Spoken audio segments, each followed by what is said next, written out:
అందరికీ నమస్కారం.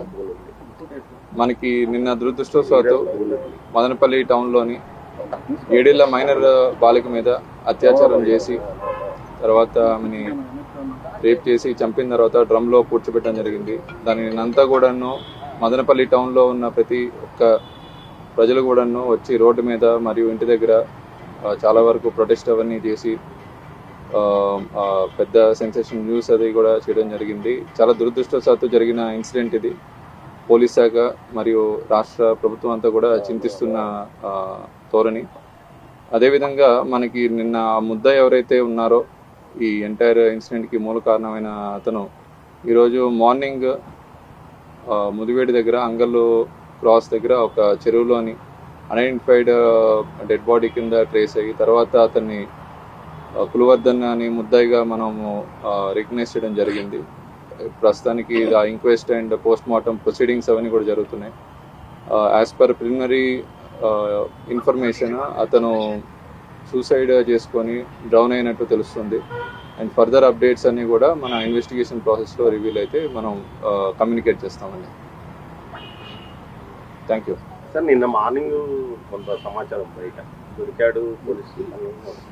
మనకి ఏమైందంటే నిన్న మార్నింగ్ మనకి ముద్దాయి ఇంటికి వెళ్ళి మనం డోర్ బ్రేక్ చేసి చూసినప్పుడు ముద్దాయి అండ్ పక్కనే డ్రమ్లోని చనిపోయిన పాప కూడా శవం కూడా లభ్యమైంది. ఆ టైంలోని చుట్టుపక్కల ఒక 50 మంది గ్రామస్తులంతా కూడా గుమిగూడి ఇతన్ని చంపడానికి ప్రయత్నించే సమయంలో మనమే రక్షక్ వెహికల్ని లో పెట్టి ముద్దాయిని అక్కడి నుండి తీసుకెళ్ళడం జరిగింది.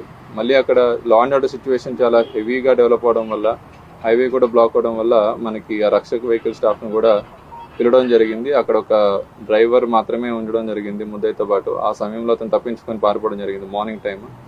తర్వాత ఒక 2 టీమ్స్ పెట్టి వెతికించాం కానీ హౌఎవర్ రిజల్ట్ దొరకలేదు. ఈరోజు ఇలా శవంగా మారడం జరిగింది. నిన్న జరిగిన ఆందోళనలో కొన్ని యాంటీ సోషల్ ఎలిమెంట్స్ యాక్టివ్గా పాల్గొన్నాయనేది ఒక జరుగుతుంది. ఎంతవరకు అంటే ఆల్రెడీ ఎవరైతే ఇదంతా ఇష్యూని పొలిటిసైజ్ చేశారో లేదంటే ఇది ఒక రాంగ్ ధోరణి వైపు తీసుకెళ్లారో వాళ్ళందరి మీద కూడా కేసెస్ అవి రిజిస్టర్ చేయడం జరిగింది. స్ట్రిక్ట్ యాక్షన్ తీసుకుంటాం. ఏదైతే పాపకి జరిగిన అఫెన్స్ అనేది చాలా దురదృష్టవశాత్తు చింతించాల్సిన క్షణంలో ఇది వాళ్ళ ఓన్ పొలిటికల్ మైలేజ్కో లేదంటే వాళ్ళ ఓన్ ఆర్గనైజేషన్ బెనిఫిట్ కోసం వాడుకున్న వాళ్ళందరి మీద కూడాను మనం కేసు రిజిస్టర్ చేస్తాం అండ్ స్ట్రిక్ట్ యాక్షన్ కూడా తీసుకుంటాం. ఇతని మీద డిసీజ్డ్ మీద ఏం లేదండి. అక్యూజ్డ్ మీద ఒక కేసు ఇంతకుముందు ఉంది, 324 కేసు హర్ట్ కేసు ఉంది. అది ఆల్రెడీ అతను లోక్ అదాలత్లో కాంప్రమైజ్